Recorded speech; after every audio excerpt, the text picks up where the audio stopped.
Ladies and gentlemen, it's a great pleasure to welcome you to the third annual Digital Power of Women Conference. I'm truly honored to take part in this inspiring gathering. Since March 2023, I've been serving as the High Representative for Gender Issues at the Brazilian Ministry of Foreign Affairs, where my work is dedicated to mainstreaming gender equality within Brazilian foreign policy. The creation of my position, alongside the establishment of the Ministry of Women and the Ministry of Racial Equality, reflects the Brazilian government's commitment to advancing gender equality in all its dimensions. For the first time in our history, and as a part of our official state planning for the 2024-2027 period, Brazil has adopted a new and important objective to mainstream gender equality across all areas of our foreign policy, including peace and security, sustainable development, climate change, and beyond. This approach reflects our broader vision, a commitment to fighting inequalities, economic, political, social, both within Brazil and in our international relations. Our gender policy is firmly grounded in intersectionality and committed to promoting diversity and inclusion with a strong focus on racial equity. This is why in 2023, during the UN General Assembly, President Lula launched Sustainable Development Goal number 18, dedicated to racial equality, which goes hand in hand with SDG number 5 on gender equality. For us, gender and race are inseparable and interconnected dimensions. This perspective also guides our international priorities, such as during Brazil's presidency of G20 last year, or now as we lead COP30. Speaking specifically about COP30, for Brazil, gender equality is a prerequisite for effective climate action. We believe there is no way to fight climate change without addressing gender inequality, racism, hunger, and poverty, and without reducing social disparities both within and among nations.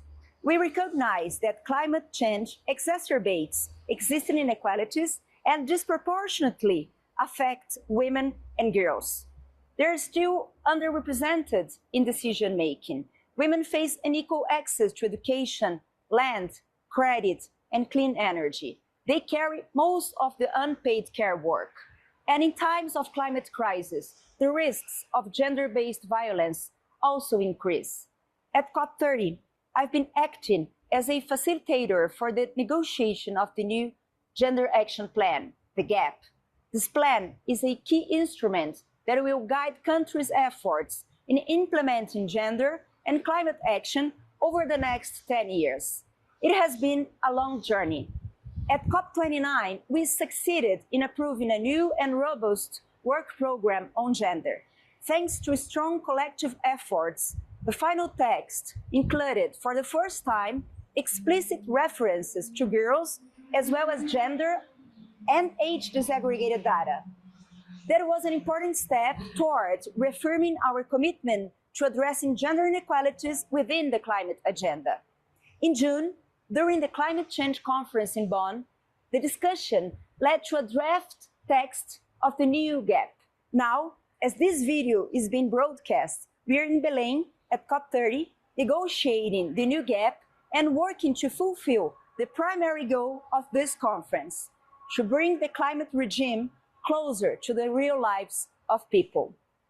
Brazil is working very hard to advance key issues for women, highlighting, first, the importance of an intersectional approach, recognizing the diversity of women and girls and addressing their overlapping vulnerabilities.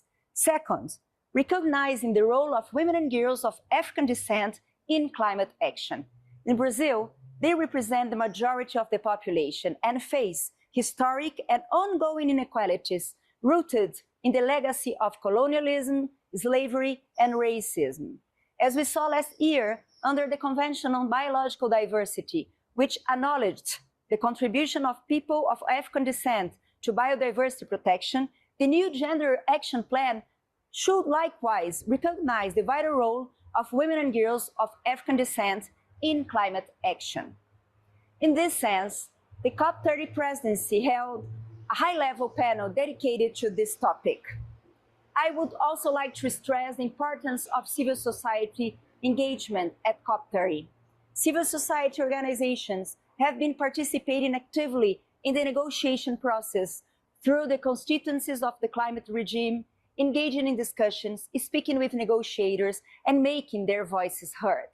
Last year, at COP29, there were around 4,000 accredited organizations representing indigenous peoples, academic institutions, women and gender groups, youth, and many others. For COP30, the Circle of Peoples have indications that 15,000 people from civil society are joining, indicating even broader involvement. But we know that not everyone can be physically present at a COP, since budgetary, logistical, and practical barriers exist. That's why Brazil has been promoting the idea of the mutirão, or collective mobilization. With the mutirões, we want to encourage continuous, decentralized, and inclusive action that goes beyond the 2 weeks of the COP and becomes an ongoing process that engages all sectors of society. To finalize, I believe our message must be clear. There can be no climate justice without gender justice. That is why we must act with a genuine sense of urgency to ensure that gender perspectives are fully integrated into climate action. With this in mind, I wish you all 2 very productive days of dialogue and collaboration. Muito obrigada. Thank you very much.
Hi, everyone. My name is Jean Oelwang. Welcome to the 3rd Annual Digital Power of Women Conference. It's such an honor to be here with all of you. Thank you to all of you that are tuning in. And I'm going to talk a little bit about the power of partnerships, because when we bring together partnerships with purpose, with the sense of urgency, we become unstoppable as human beings. And over the last 20 years or so, we've gone out and studied successful people, successful companies, successful organizations, and they had this secret power at the center, which wasn't their breadth of connections, it wasn't their wealth. The secret power to their success was really their ability to build deep connections that would help make great things happen in the world. And as we did this study, we also found out that those deep connections are at the center of a long, healthy, happy, meaningful life. There was this one amazing study done by the Harvard Grant Group that they looked at studying a group of about 800 men over 80 years. And at the beginning of the study, they were trying to find out what makes a long, healthy, lasting life. And they thought it would be things like what they ate, how much they exercised. But the single most important factor was the relationships, the deep connections that these men had built in their lives. And the more that we did this research, the more we found that these deep connections were also at the very center of great collective human achievements. Like one of them, which is one of my favorites, is how we came together as humanity and protected the ozone layer. And it's still probably one of the greatest, most collective success stories of all time. And it all started back in 1974 with these 2 extraordinary scientists, and that was Sherwood Rowland and Mario Molina. And they discovered in 1974 that CFCs, which at the time were in everything, they were in hairspray, deodorant, refrigerators, were actually destroying the ozone layer. And they felt so passionate about this looming disaster that they wanted to alert the world to it. And so they immediately published an article in Nature magazine, and they thought the entire world was going to react. And instead, the exact opposite happened. You had the $8 billion CFC industry undermining their character. You had professors stop sending them to their classes and to speaking engagements. You had students stop going to classes. And this didn't last just for a day or a week or even a month. This lasted for an entire decade. And when I had the good fortune to meet Mario back in 2020, sadly right before he passed, I asked him, I said, how on earth did you and Sherry weather these attacks on your character and keep on going? And he said one word, he said friendship. He said, Sherry and I were so close that we were never going to stop until the world listened. And they didn't until a decade later. 3 scientists and friends proved that there was a hole in the ozone layer. And then this spiraled into this amazing community of people that had this deep group of connections at the center who helped make sure that all of us are alive today. Because if we hadn't protected that ozone layer, our food system would have collapsed. We wouldn't have been able to step outside in the sunshine. But luckily, they acted. And this is at the top of my mind right now because I've just returned from Belém in Brazil from COP30. And I think there's a lot of lessons and parallels that we can take from how this incredible group achieved such a great success in protecting the ozone layer. Because by 2065, NASA predicts that it will be largely healed.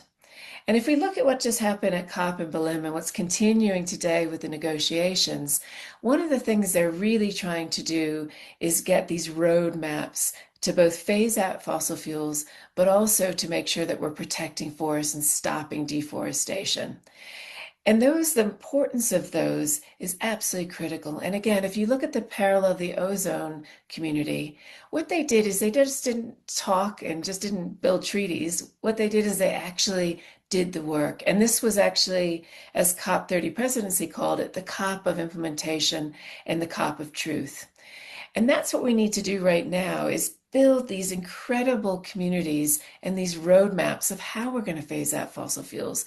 So that could be by industry, that could be by certain nations taking the lead, but actual practical application. So we're not just planning for the next meeting and the next COP30, but we're actually building these roadmaps that will drive that action. And they found the same thing with the ozone protecting community, because what they did is they did this industry by industry. They brought competitors together and they set up these groups called TEAB, which weren't just one-offs. They were this amazing guy, Stephen Anderson, helped lead them. And they were something that still continues today, some 40 years later after the beginning of the Montreal Protocol, to make sure that they continued with that work and they held people accountable. And we need to do the same thing now with the planetary crisis that we're currently in. The other thing that was a really beautiful parallel at COP30 is for the very first time ever in 30 years, COP30 helped mandate a planetary science pavilion that a group that we helped incubate called the Planetary Guardians, which is an amazing group of 18 leaders, everyone from Mary Robinson and President Santos to amazing frontline leaders like Shia Basidita and Aisha Sadiqa, to also amazing leaders like Sylvia Earle. But they came together to really elevate the planetary boundary science that was started by Johan Rockström and a group of 28 scientists around the world. And so the COP presidency put that science at the heart of the negotiations, just like the ozone community put science at the very heart of what they are doing. And that importance of this can't be underestimated, because just last September, the scientists from PEAC and around the world unveiled the latest planetary health check. And what it shows us now is that 7 out of 9 planetary boundaries have been breached. That's 3/4 of our life support system. So the urgency to act is so critical. And it can be guided by the science. The 9 planetary boundaries give us that framework to allow us to understand what we need to prioritize, how we're delivering against each of the boundaries, but as importantly, how we can form these collaborations to act, which is one of the third things that I was so impressed with at COP30. They came up with this idea of mucheiro, which in Portuguese means a group of people coming together to achieve something bigger. And that's what we need to do right now for the planetary crisis. There's absolutely no way that any of us can do this alone. And all of you that are listening right now can play a role in coming together and looking at how we form these collaborations that can start and strengthen to drive towards a healthy planet for future generations. And that includes unlikely partnerships. Like again, from COP30, one of the things that we saw is nations coming together with companies to achieve great things. One of those was the Tropical Forest Forever Fund, which was kicked off by Brazil to really protect the three basins. So the tropical forests that keep us alive, that help us keep the temperature right in the world, that help provide water, that help us get the right oxygen and air to breathe. And we need to protect these forests for the future generations, but also for our companies, for the economies. That's what fuels all of this. And losing those, like losing the Amazon, is a massive threat to humanity right now. So Brazil launched this TFFF, but one of the beautiful things is you saw businesses coming in to help support this fund. So Andrew Forrest, for example, invested about 10 million in the TFFF to help encourage other companies to come alongside nations to invest in basically what is the lifeline, these three basins for humanity. So just to close, what I'm really excited about coming out of COP30 and looking at, again, how we've done this in the past with things like the ozone community, I'm so excited of the potential when we bring together something bigger, this sense of purpose, with this deep sense of urgency, this bonfire in our belly, with this sense of partnerships and coming together. So what I'd urge all of you that are listening right now is go out and find that extraordinary group of friends that you can come together with to become unstoppable. Make sure that you have a definition of what is that sense of purpose that you want to have as a group? What are the things that you want to achieve in your life? And also, never ever give up. Make sure that you keep that bonfire and that sense of urgency in your belly. So just a massive thanks for listening. A huge thanks to the third annual Digital Power of Women Conference. I hope you enjoy the rest of the conference. And again, just a huge thanks to all of you. Let's all go out there and become unstoppable, because that's exactly what the planet needs right now.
Hello, everybody.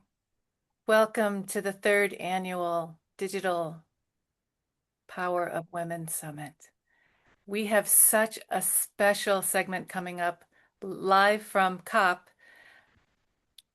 with a very, very special guest who has been with us from Hubcast, our special correspondent, and the executive director of PEAC. She's going to tell us all about it and keep us updated on what's going on in COP, and then what are the things that can be relayed over to the G20 in South Africa. So with no further delay, it is my honor to introduce Rebecca Irby. Thank you so much, Melanie. It's so wonderful to be here, and thank you for the invitation to join you in this incredible conference and summit. Such powerful women. It's really an honor to be here with you today. Oh, likewise. We're so glad that you could join us from the airport on your way out. Um, Tell us a little bit about yourself, and then tell us a little bit about COP and the latest updates. Yeah, thank you. I've been working in transformative systems change and working in research for the last 26 years in that space of social skills, social skill building, and how we teach that to our young people. And through that work in being able to apply those theories and actually use them out in the real world, one of the things we always say in the work that I do is that change happens at the speed of trust. And it's been such an honor to build trust amongst communities, bringing them together. We field intergenerational delegations to the United Nations. So ensuring that elders and young people are considered the subject matter experts because they truly are, and ensuring that they have a say and a voice in negotiations. And I'm going to come back to that because that was a really big point that was brought up in this COP30, being called the COP of the people or the COP of truth. And there's just so much to talk about in reference to that. So I'm really excited to dig into it. Oh, let's do. But first, let's talk a little bit about what happened yesterday. There was a couple of surprise elements. Can you share a little bit more? Absolutely. So one of the pieces of this COP that's been really powerful is the indigenous elders that have come down from the Amazon, some of them on a flotilla, some of them traveling for weeks upon weeks to get to this huge conference. And what they brought with them was such incredible knowledge, but also ceremonies. And what I found really fascinating is um, the day before yesterday. So, to let folks know, there was a really big fire that happened and broke out inside of the conference center. Um, it was not set by anyone, so please let's make sure that we understand what was happening here. It was truly the elements. One of the big issues that the indigenous were bringing up was how hot the weather has been getting, and it's tremendously hotter than it's ever been. And one of the consequences of that is that our technology overheats when it's this hot. And unfortunately, there was an electrical fire, and I think we have some clips. I'm not sure if they've been shown, but it was a huge fire that erupted within moments. It's really miraculous that no one was seriously injured. There were no one was burned. A Mm. few people suffered smoke inhalation, and actually, an incredible young man that I actually got to interview was there and was able to help two elders and ensure that they got to safety.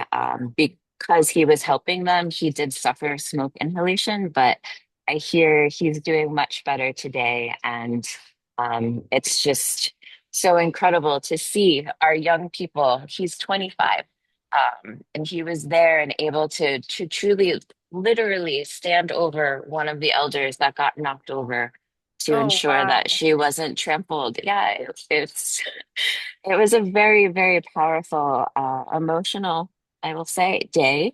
Yeah. But so again, I don't know any other word but miraculous that no one was seriously injured.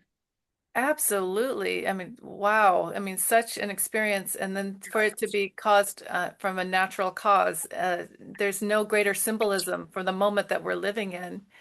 And so, how does that experience translate to the need and the urgency for policymakers gathered in South Africa and deciding on some of this most important um,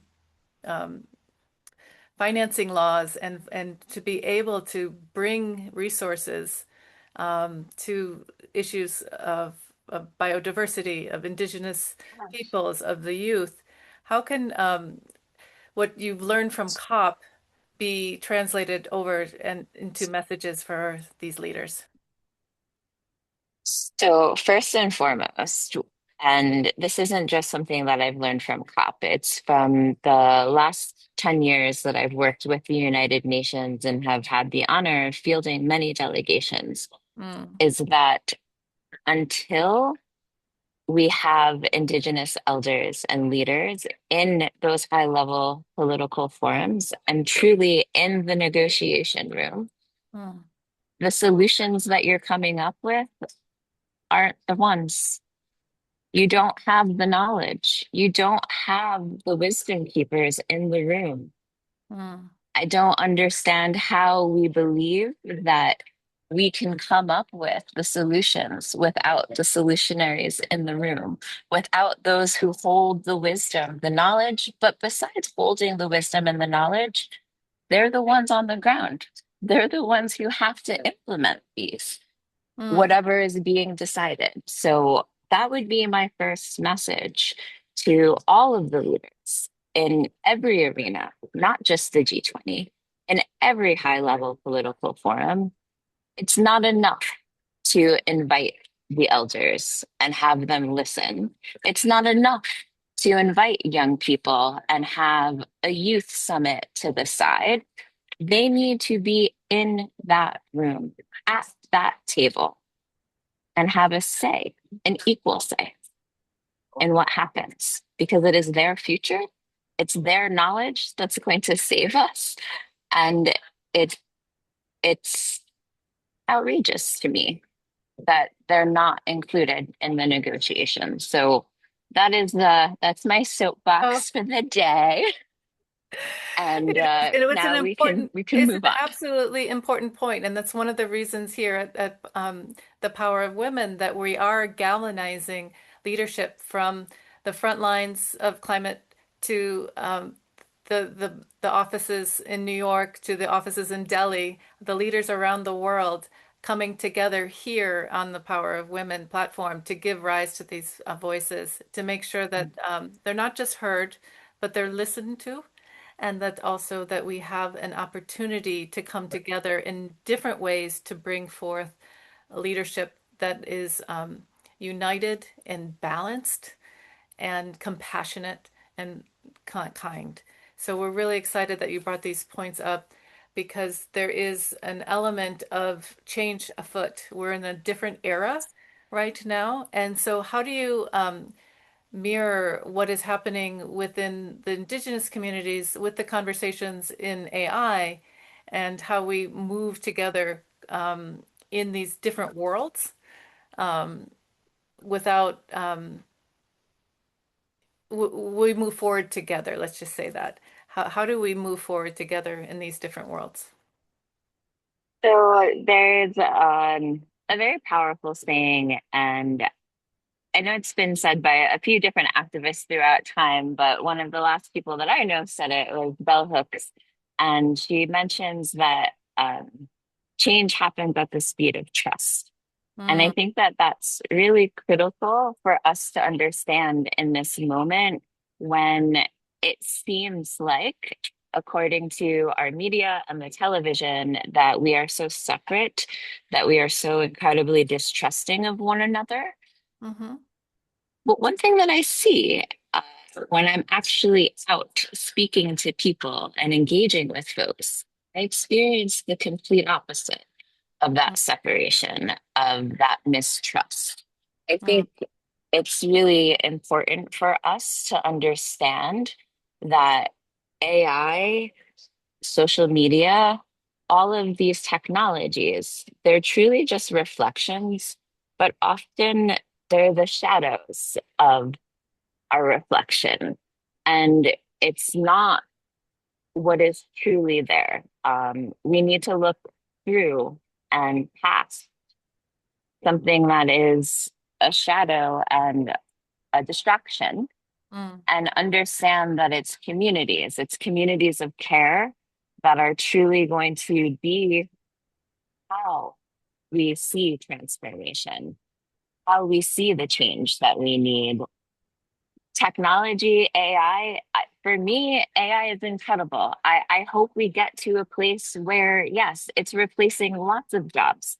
Why should we be working? How about we create the new golden age when we have time to sit and think and imagine and create stories, um, find true, deep, meaningful purpose with one another and in community. It, it's our the lack of our imagination that I feel like is really holding us back to understand that these are tools, just like the calculator, just like the printing press. Yes, it changed things radically, but Mm. it doesn't have to be a negative. It can be whatever we choose it to be. And we have such a huge opportunity right now to make better choices, to listen to, as they say, our better angels. And we can do that when we come together in community and listen to each other's stories, understand our paths, and truly embrace our differences, our uniquenesses, because that's what makes it exciting. I'm here in Brazil for the first time and experiencing such beautiful culture, incredible food, some of the most delicious fruit I've ever had, I've never heard of. And it's just, um, for someone like myself who's been traveling the world for the last 20 years, to finally have the opportunity to come to the Amazon and have such incredible experiences is it's truly a gift. Can you tell us a little bit about some of the people that you met and how they influenced you during this trip? Yeah, I truly had such an honor to meet so many different Indigenous leaders. As I mentioned, this was called the People's COP, and it was one of the first times that so many different indigenous tribes and leaders came together in the Amazon. And not only was this COP the COP of the people, it also was situated at the epicenter um, of our crisis right now. You know, we talk about the Amazon as being the lungs of our planet, and it's one thing to talk about it and to think about it conceptually. It's quite another to actually be there and see it and experience it in real time. Mm. And I would say the biggest message that I heard from every single group, and this was from young people. There were so many incredible delegations from Africa. I know that the G20 is taking place in Africa right now. One of my favorite interviews was with a young man from Kenya, Mm. and it, the biggest message was that nothing can be done for us without us. And I think it's a really powerful and incredible message for not only our elders, but also our young people to be sending. And I hope that we begin to listen. I hope so too. And the nothing about us without us, definitely, especially with the disability rights slogan, they've moved that into different sectors, and now it's generally a beautiful thing that's caught wind around the world is like the representation matters. When more women are at the table, women in on the continent of Africa are 40% of the entrepreneurs, but they only receive 2% of the capital. And so maybe you can talk about unlocking resources for these incredible initiatives that people are working on, and maybe how the G20 can facilitate and reduce some of the friction around the biodiversity funds, around getting the money flowing again and allowing the capital to flow to these much needed defenders of our climate. So, and I think that's the big question right now with the downfall of US aid. There is so much money that is held up in the private sector. And I encourage us to start thinking about this work as impact work. I've been reflecting deeply on this concept and idea of the nonprofit sector and the NGO space. And what I hear from many folks in the business world is like, well, where's the ROI on that? And how can I truly invest in that? It sounds really risky. I don't know if the people in that sector truly understand business and if I'm really going to get a return on my investment. And what I say to that is, do you want to have a planet to live on? Is air important to you? Do you need water to exist? Um, oh, you do. Oh, okay. So that's your return on investment. It's having a planet that is habitable for you. And the fact that we don't understand and we don't see the true impact that we have on one another and the fact that we need each other. We can't do this by ourselves. The private sector is not able to function without the impact sector. And the impact sector, because of the way in which we've structured our monetary systems, there aren't the resources needed to do the work that has to be done for all of us. So I don't have an answer, but I do have a suggestion and a recommendation is that until both sides can truly come together, and when I say both sides, yes, the people who are doing impact work like myself and yourself, but along with the private sector, our Indigenous elders and our young people, and everyone coming to the table having an equal stake and equal say, and coming up with the solutions together, that in my humble opinion, it's truly the only way forward. So I, again, encourage all of our leaders in the private sector as well as in government to start to think about how we can bring all of these voices together to truly have summits that are representative of all stakeholders. And I'm not talking about those who hold stock. I mean, truly all of the stakeholders of this planet. And it's going to take every single continent, and every single human to truly understand our interconnectedness. And that as we continue to push into our separateness, our individuality, which is important.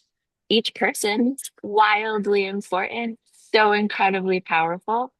But that power is actualized when we come together into community and we understand it's communities of care that will create and have sustainable solutions that will be to the benefit of us. Absolutely. And you bring up such salient points to be reminded about the call to action here, that it's everybody all together, as we say in Swahili, pamoja pamoja, together together, that we work through everything. And then of course with South Africa is the Ubuntu. I don't want to misquote it. It's a very deep, rich concept that is more than just I am because you are. It's a whole world system, as our colleague Rutendo Ngaro explicitly went into in our welcoming Rutendo Ngaro is an Earth Elder, and she blessed us with our presence today. So we're so absolutely grateful for that. But I wanted to actually talk to you about the role of arts in this process, because Brazil, for the first time in many COPs, where there's always been an art element in the COPs movements, but this year seemed to really pop. And I really wanted to talk to you about how that shift is happening, where we could use the power of music, the power of arts, the power of the collective to really share the same languages. Music is the common language of humanity. And how can we use the arts to actually transcend some of these stopgaps in policy wonk that doesn't translate into policy packages that are understandable by the people.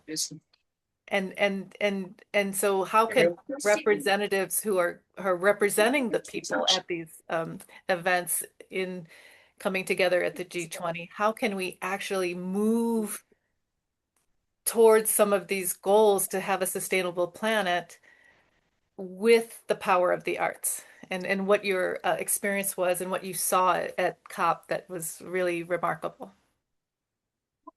I love this question. And I don't know if you know, but my organization is turning 10 next year, PEAC Institute. It stands for Thank you. It stands for Peace, Education, Art, and Culture. And we center art in all of the things that we do. So I mentioned that I field intergenerational delegations to high-level political forums. What I did not mention is that I take myself and all other subject matter experts who've spent time in academia and studying, and I've been a part of a longitudinal study for the last 26 years. And certainly I could center that research, I could bring that into all of my talk, but I prefer to just come in and introduce the elders and the young people, and I take myself completely out of those conversations. And what we encourage is, instead of white papers, instead of all of the statistics, which unfortunately, especially at the United Nations, that's pretty much all that we hear and day in and day out. And it's very cerebral, it's very intellectual. And what I've seen is that when we stay in our head, it's very easy to tune out those numbers. They're just more numbers. I heard a bunch of numbers that were terrible yesterday and the day before that. And oh, okay, yes, things are happening in your country and they're terrible, and you're bringing me lots of numbers. Unfortunately, that's it's work, and it's treated as such. When we bring in stories, when we bring in art, when we bring in music, specifically poetry, I found Mm. that cuts through in a radically different way. I've had the incredible experience of seeing diplomats inside of negotiations just regurgitating their speaking points that were approved by their government. And I understand we all have our parliamentary procedures. Robert and his rules, they come in everywhere. But when we use art and when we allow ourselves to open our hearts, Mm. that's the only time I have truly seen inside of negotiations the walls being broken down and people being able to connect heart to heart and stepping away from their speaking points and being real and being honest about the fact that actually we don't have the answers, we don't have the solutions. And it's going to be our young people who can study these things, who can come in with new solutions. There's a young man recently who discovered and thought about solar panels in a radically different way and making them form in the same way that the leaves go around the trees in our Fibonacci What? sequence. What? And his solar panels are 70 to 75% more effective than our flat panels. Sure. But Wow. yes, these are, and he's, when I say a young man, he's still in high school. He might even be in middle school. I Oh my believe goodness. yeah, yes. No way. So, and it happened because he was shy and he Mm. was at summer camp. And Mm. instead of being out playing with the other kids, he sat under the tree and he noticed how the sun was filtering through the leaves, and he was very interested in it. So, long Mm. story short, it's when we have time to sit and to dream and to truly connect with nature Mm. from this artistic space. We understand the the true genius of nature. We get to experience it in real time. It's not So that interconnectedness of each human, it's also the interconnectedness of our heart, our Mm. head, and that integration. And for me, art is the fastest way that we can integrate our heart and our head. And it invites others into that space. And that's when we come up with the most incredible solutions that are lasting, because they have the true knowledge and wisdom of nature. Like that is the original technology. And it would behoove us to start to look at it and understand, if we want to create new things, let's look back to the original technology, the original way of doing things, and start replicating that perhaps in new and innovative ways. Absolutely. I mean, this is such an exciting conversation. We have school children all over the world watching this conversation. And so we're so excited to bring there's different ways of being, and there's different ways that we can create and connect and attune ourselves to different frequencies of power.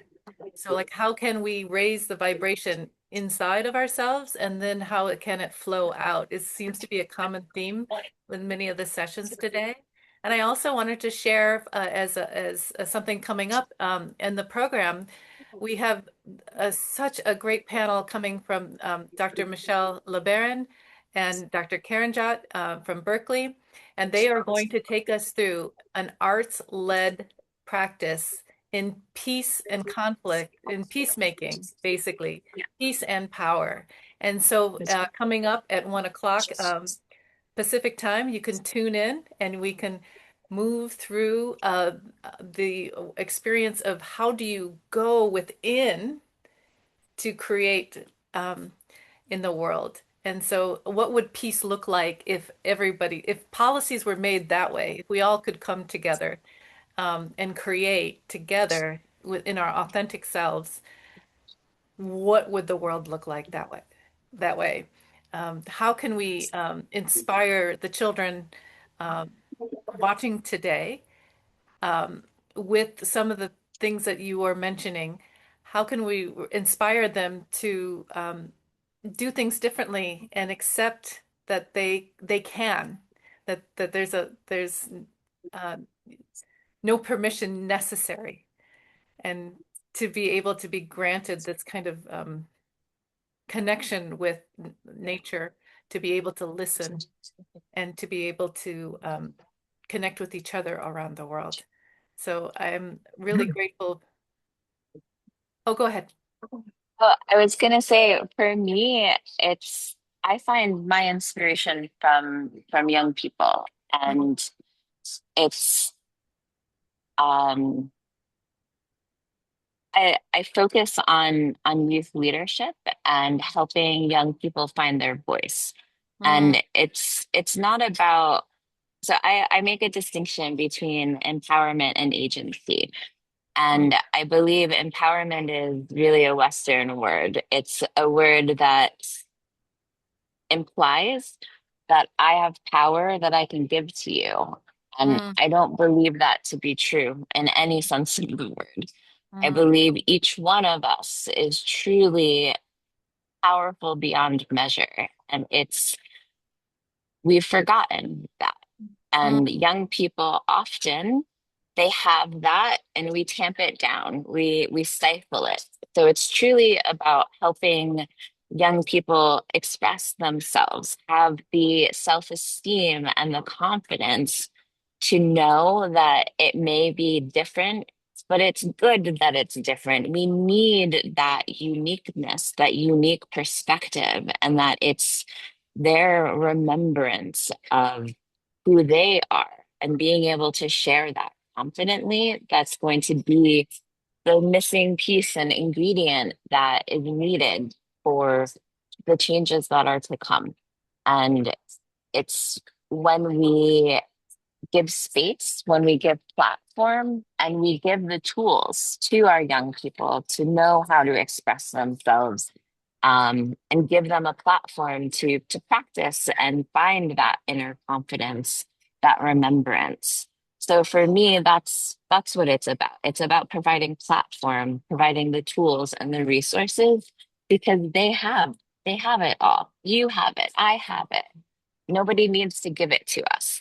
We Mm. just need to be given the space to remember and to Speaking of the space, where can people around the world, especially the youth, find the resources that your organization provides? Where can Thank you for they see? asking. Yes. So we are PEAC Institute, PEAC Mhm. Institute.org. And you can find us on all socials at peakinstitute.org. We are on LinkedIn, Instagram, Facebook, and Twitter. And again, our website has a lot of our programs that are coming up. We usually field one UN delegation a year. Mhm. We're looking at CSW this year in March, but there's also opportunity for young people to make proposals. We went to the ICAN, the TPNW, so the Treaty to Prohibit Nuclear Weapons, and that was a request from a number of young people who wanted to go to that conference and needed the platform Mm. that Peak was able to provide for them. It was an intergenerational delegation, and for the first time, we had college students mentoring high school students, and they Mhm. all presented together. It was such a beautiful, powerful presentation that was highly attended.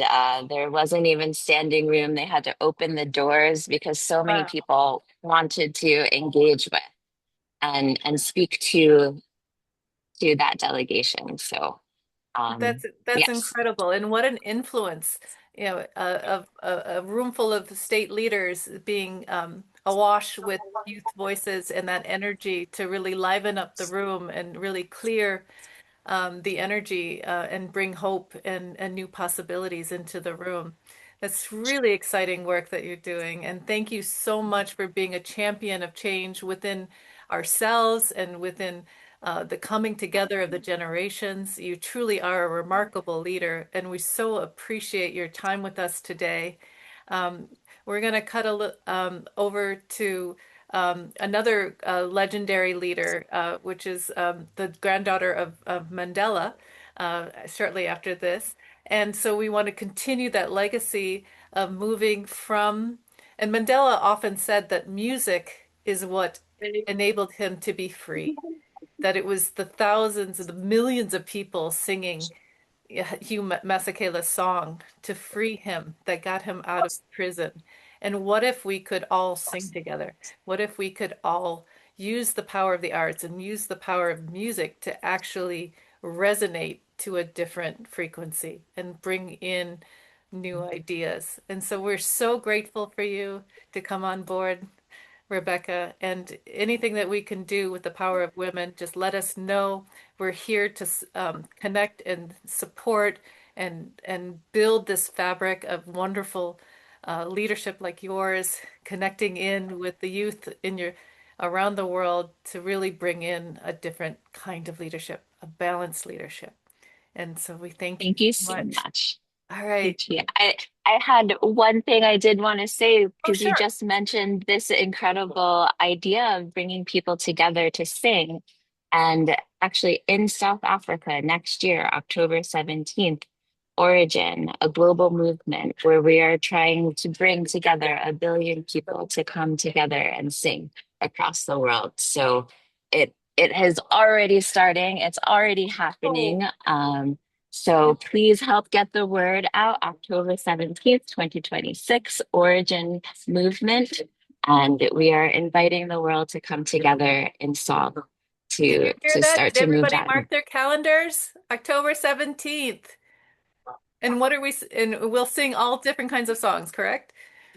Yeah, so it's being built right now. It's all coming together. It's actually the launch of it is tomorrow on origin.earth. Yes, it's so exciting. Many of us that were at COP are involved. There's just an incredible movement coming together of Indigenous leaders, of young people, of everyday folks, of academics, of business leaders. It's truly incredible movement. I'm so excited to be involved, and you can find out more at Hubcast Media and origin.earth.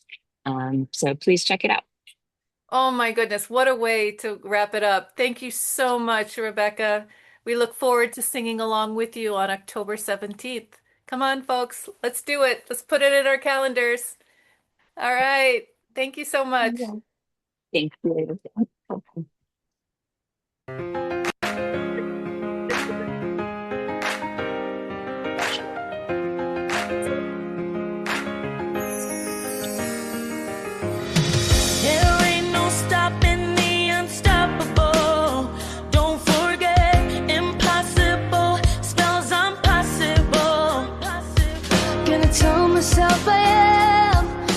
Tell myself I can't do anything. I'm turning history into her story here tonight. Oh, if we only got one life, we gotta live it right. We're the mothers and daughters, sisters and queens. If we lift up each other, we can achieve anything. We're the ones who are gonna make the change. We're the ones who are gonna flip the page. Spread love like rings in the water. Yeah, that's the power of a woman. We'll raise our voices until we are heard. We won't stop. Turn up the volume till we change the world. We didn't come this far to not reach the stars. So let's begin by turning history into her story. It's enough. Oh,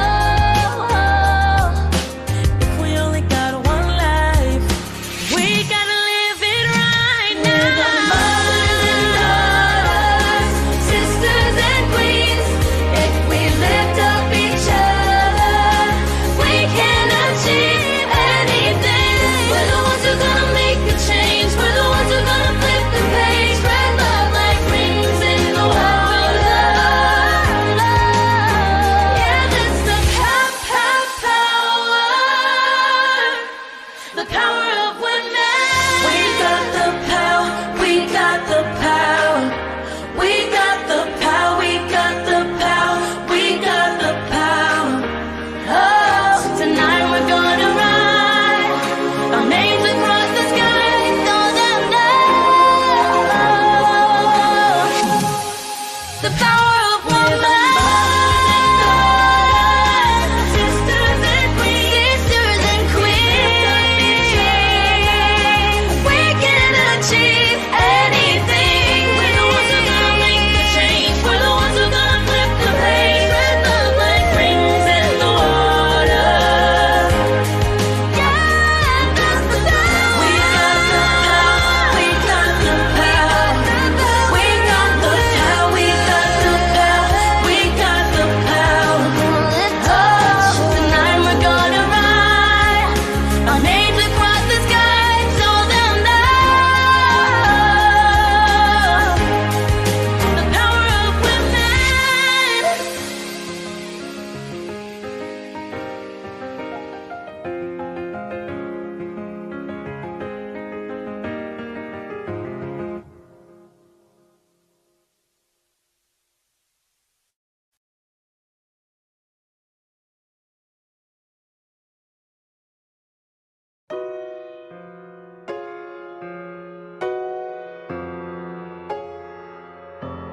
Enough is enough. I'm done with all of this.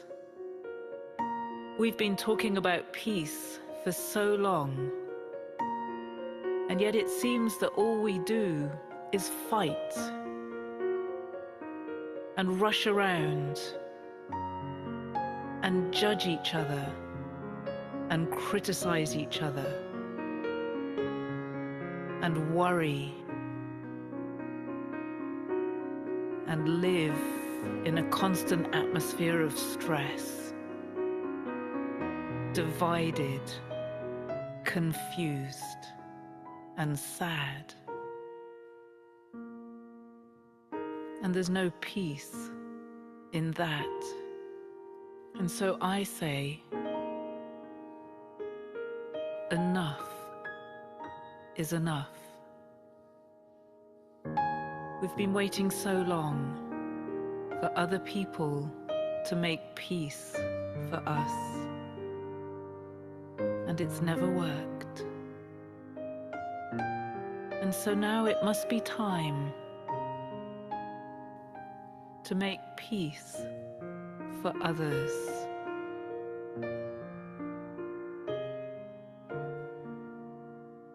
It's time for us to step forward, to do the thing that we never dared to do before, to stand for peace, to step forward in peace, to share peace in our families, in our communities, in the small spaces in the world where we live our lives. So let's come together and unite for peace. Let's say that we are the ones who can do this. Let's know inside ourselves that together we have the power, that peace is in our hands,